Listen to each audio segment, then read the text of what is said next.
Hello అండి. నమస్తే అందరికీ. ఈరోజు చూడండి వేడి వేడి ఉల్లి పకోడీలు చేస్తున్నాను. అందరికీ ఉల్లి పకోడీలు చేస్తున్నాను. పకోడీ అంటే ఇది పకోడా కాదు. అదే పకోడా అయితే కాస్త పిండి గట్టిగా ఉంటుందండి. ఇది వచ్చింది కొంచెం జారుగా ఉంటుంది అనమాట, చెమ్మగా ఉంటుంది. ఇది పకోడీ అయితే ఇలా వస్తుంది.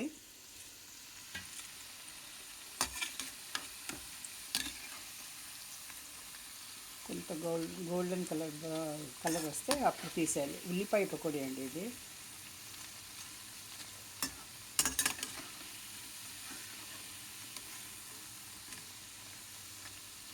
ఇందులో ఒక స్పూను బియ్యం పిండి, మిగతా ఒకటి 1.5 శనగపిండి, తర్వాత ఉల్లిపాయలు చక్కెరలాగా తరుక్కొని ఉప్పు వేసి బాగా పిసుక్కోవాలండి. ఇది పిసికితే అందులో నీళ్ళంతా వస్తుంది కదా, అవి ఇచ్చేసేసి తర్వాత అందులో ఉప్పు, కారము, సోడా, జీలకర్ర, కొత్తిమీర, కరివేపాకు సన్నగా తరిగి వేసానండి ఇందులో.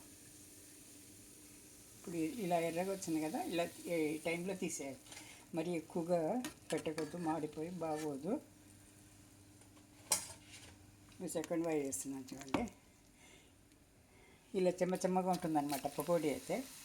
అదే పకోడా అయితే గట్టిగా ఉంటుందండి, కొంచెం పొడిగా వస్తుంది అన్నమాట.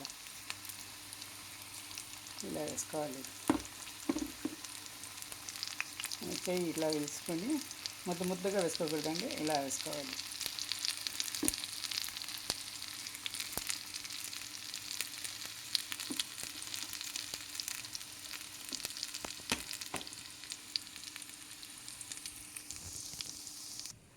చూడండి, ఇలా గోల్డెన్ కలర్లో తీసేయాలండి. మరి ఎక్కువగా నల్లగా మాడిపించకూడదు, తెల్లగా కూడా తీయకూడదు. బాగా కరకరలాడుతూ చాలా ఇదిగా ఉంటుందండి. చూడండి, నూనె కూడా ఎక్కువగా పీల్చుకోదనమాట. చూసినారా, సౌండ్ వస్తుంది కదా మీకు. లోపల సాఫ్ట్గాను ఇదిగా ఉంటుంది. పకోడీ అండి ఇది. శనగపిండి కొద్దిగా 1 స్పూను బియ్యం పిండి కలిపాను అంతే.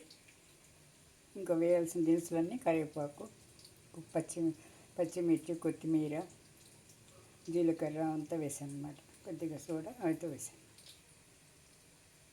థ్యాంక్ యూ ఫర్ వాచింగ్ అండి. ఛానల్ని లైక్ చేయండి, సబ్స్క్రైబ్ చేయండి, షేర్ చేయండి. Thank you for watching. Like చేయండి ఫస్ట్ ప్లీజ్.